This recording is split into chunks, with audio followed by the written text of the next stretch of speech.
नमस्कार दोस्तों, मैं सत्य प्रकाश राठौर आज आप लोगों के सामने एक ऐसे विषय पर चर्चा करने जा रहा हूँ जो कि आजकल चर्चाओं का विषय बना हुआ है। कोविड के बारे में हम सभी बहुत अच्छे से परिचित हैं, या यूँ कहूँ कि कोविड के बारे में आज हम लोगों का जो ज्ञान है वो शायद आवश्यकता से अधिक हो गया है।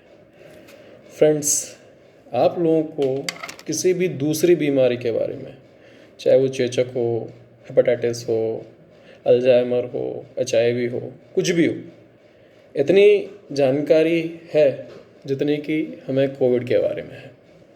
कोविड के बारे में इंटरनेट पे हज़ारों वीडियो हैं, बहुत सारे प्रोफेशनल्स भी, बहुत सारे नॉन प्रोफेशनल्स भी हैं। हम में से ज़्यादातर लोगों को ये पता रहता है कि कब ट्रीटमेंट शुरू करना है, कब फीवर आए, कब ऑक्सीजन का लेवल चेक करना है, हर जानकारी है। लेकिन एक बड़ी विडंबना यह है कि कोविड की इतनी जानकारी होने के बाद भी हमारे पास इसकी असल जानकारी नहीं है। फ्रेंड्स, आप सभी को पता होगा कि कोविड में जो ट्रीटमेंट हो रहा है, जो मेडिकल साइंस अभी तक हमको इलाज मुहैया करा रही है, वो पूरा सिम्टोमेटिक ट्रीटमेंट है।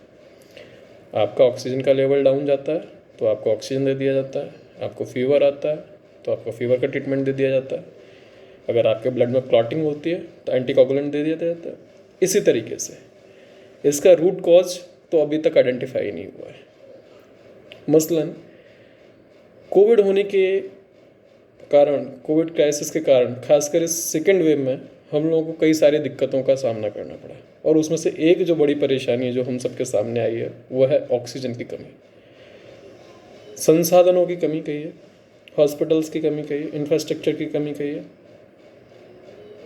फ्रेंड्स, जो लोग घर पे अच्छे हैं, अभी तक जो इस विपदा से बचे हुए हैं, मैं उनके लिए प्रे करूँगा कि वो ऐसे ही अच्छे रहें। लेकिन जो लोग हॉस्पिटल्स के चक्कर लगा चुके हैं या इन्फेक्ट हो चुके हैं, वो इस चीज़ को बहुत अच्छे से समझ सकते हैं कि आज ऑक्सीजन की क्या किल्लत है। 500 रुपये का सिलेंडर 5000 में भी नहीं मिल रहा है। लोग लाख लाख रुपए दे के 20,000 30,000 का ऑक्सीजन कंसनट्रेटर 1-1 लाख रुपए में खरीद रहे हैं। तो क्या कभी हमारा ध्यान इस चीज़ की तरफ गया कि ऑक्सीजन की जो इतनी कमी हो रही है, खैर चलिए ये तो कोविड क्राइसिस है, समझ में आता है, लेकिन क्या कभी आप लोगों ने ये सोचा है कि हम लोग डेली कितने पेड़ काटते हैं? फ्रेंड्स, ये जान के बड़ा ताज्जुब होता है कि लोगों ने पूरे जीवन में एक पौधा नहीं लगाया है, पूरे जीवन काल में। आप देखिए, हमारे देश के महानगरों की स्थिति देखिए, आप दिल्ली का उदाहरण ले लीजिए। कई मेडिकल रिपोर्ट्स ऐसे हैं कि आने वाले 7-8 सालों में एयर इतनी पॉल्यूटेड हो जाएगी कि लोगों को लंग से रिलेटेड डिसीज हो जाएंगे। तो क्या हमको समय रहते ऐसे स्टेप्स नहीं उठाने चाहिए कि आने वाली विषम परिस्थितियों को हम आज से कंट्रोल करने के लिए कुछ शुरुआत करें? या फिर हम एक ऐसी स्थिति को बुलावा दे रहे हैं कि जिस तरीके से आज हम सबके घर में पीने के लिए आर ओ लगा हुआ है। शहर में तो लगभग 99.99% केसेस में RO लगा होता है, नहीं तो वो लोग जो है बाहर से फिल्टर्ड पानी खरीदते हैं। गाँव अभी इस स्थिति में आने से बचे हुए हैं। जिस तरीके की परिस्थितियाँ उसमें देख के लगता है कि आने वाले 5-7 सालों में जो आज RO की स्थिति है वही ऑक्सीजन कंसनट्रेटर की हो जाएगी।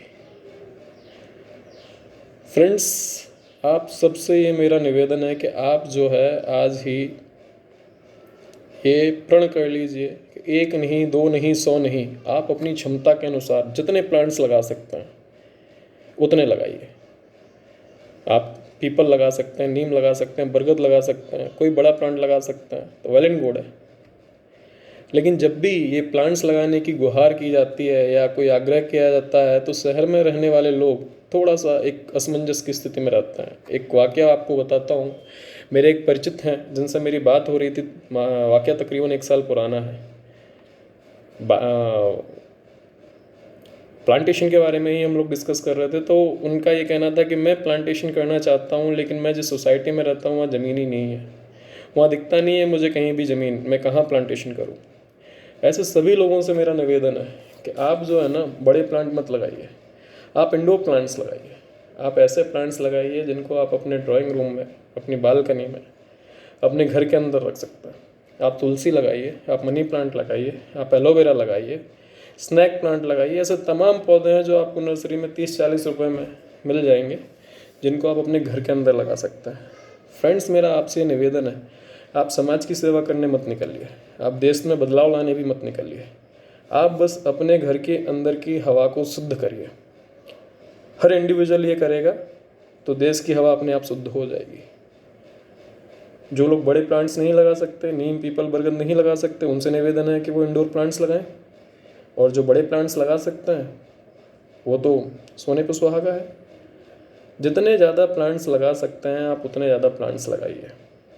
अगर आप नर्सरी से पौधा खरीद कर लगाना अफोर्ड कर सकते हैं तो अच्छी बात है। अगर आप वो भी नहीं कर सकते हैं तो उसके लिए भी एक सुझाव है। आपके घर में जो भी फ्रूट्स आते हैं, आप उनके जो बीज निकलते हैं उनको डिस्ट्रॉय मत करिए, उनको कचरे में मत फेंकिए। आप उन बीज को इकट्ठा करिए। और जब भी बरसात के सीज़न में आपका घर से बाहर निकलना होता है, घर से बाहर निकलने से मतलब सब्ज़ी खरीदने जाने से नहीं है। घर से बाहर निकलने से मतलब है जब भी आप कहीं जाएँ जहाँ आपको रास्ते में खेत, जंगल कुछ भी मिले, आप उन बीजों को अपने साथ ले जाइए और उन बीजों को जो है रास्ते में, सड़क के किनारे बिखेरते जाइए। फ्रेंड्स, यकीन मानिए, नेचर में ऐसी व्यवस्था है, इसमें से ज़्यादातर सीड्स जो है जर्मिनेट हो जाएंगे। आज समय आ गया है कि हर इंडिविजुअल अपने स्तर पर जितने ज़्यादा प्लांट्स लगा सकता है वो लगाए। और अगर नहीं लगाएंगे तो आने वाले समय में बहुत विषम परिस्थितियों के लिए हमें तैयार रहना होगा।